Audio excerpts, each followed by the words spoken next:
دفعہ ایئرپورٹ پہ خاتون نے پوچھا کہ بھئی ہمارے شوہر جو ہیں وہ ایک ایک سال کے لیے ملک سے باہر رہتے ہیں، تو ہمارے لیے یہ تو نیچرل ہے نا، وہ کہتی ہیں ہمیں پھر برائی کے خیالات آنا شروع ہوتے ہیں. تو انہوں نے کچھ سوال پوچھے، وہ حیا کے خلاف ہیں، میں اس کو نہیں یہاں ڈسکس کر سکتا. میں نے ان سے کہا میاں کے علاوہ آپ کے پاس کوئی راستہ نہیں ہے اپنی خواہش پوری کرنے کا. تو وہ کہنے لگے پھر ہم کیا کریں، میاں بھی مجبور ہے. وہ کہہ رہے ہیں میں کیسے، اور اپنے ساتھ رکھ نہیں سکتا میاں، کیونکہ جو ہے وہ اس کے پاس اتنی تنخواہ نہیں ہے کہ بیوی کو رکھ سکے. تو چند کیس ایسے ہوتے ہیں. اصولی طور پر تو میاں کو چاہیے اللہ پہ توکل کرے، غریب بھی ہے نا اپنے ساتھ اپنی بیوی کو رکھے.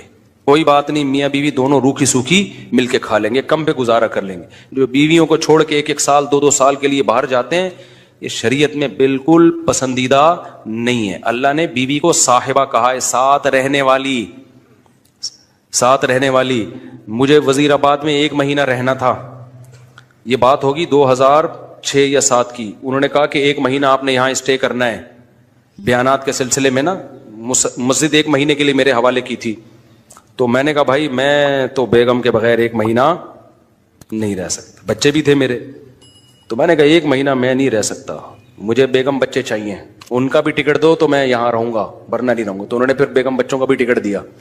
وہ گھر والوں کے ساتھ رہ لیتے ہیں آدمی تمیز سے، ورنہ بیگم کے بغیر ہمارے لیے تو بڑا مشکل ہے اتنا لمبا عرصہ رہنا. مجبوری میں رہنا پڑتا ہے تو ایک الگ بات ہے، لیکن ہے مشکل کام. چاہے کتنے بھی آدمی کے میاں بیوی میں جھگڑے ہو نا، نہیں رہ سکتا بھائی. تو 1 سال کے لیے پتہ نہیں کیسے رہ لیتے ہیں لوگ بیگم کے بغیر. ٹھیک ہے ان کی مجبوری ہوتی ہے، میں مانتا ہوں، لیکن اس میں کوشش کرو اللہ پہ توکل کرو. بیگم روکھی سوکھی کھا لیں گے، لیکن اللہ میاں نے بیگم کو صاحبہ کہا ہے قرآن میں. صاحبہ کا مطلب ساتھ رہنے والی. صاحبہ کا کیا مطلب ہے؟ ساتھ رہنے والی. تو اس کا مطلب جب شادی ہو گئی تو وہ پھول ترو کی طرح تمہارے ساتھ چپک گئی ہے. پھول ترو کی طرح اس لیے کہہ رہا ہوں کہ لوگ پسند نہیں کرتے، لیکن اللہ نے اس کو آپ کے ساتھ کیا کر دیا ہے، اب جہاں جاؤ گے بیگم صاحبہ ساتھ ہوں گی. آپ شارٹ ٹائم کے لیے جانے کا الگ بات ہے، لانگ ٹائم کے لیے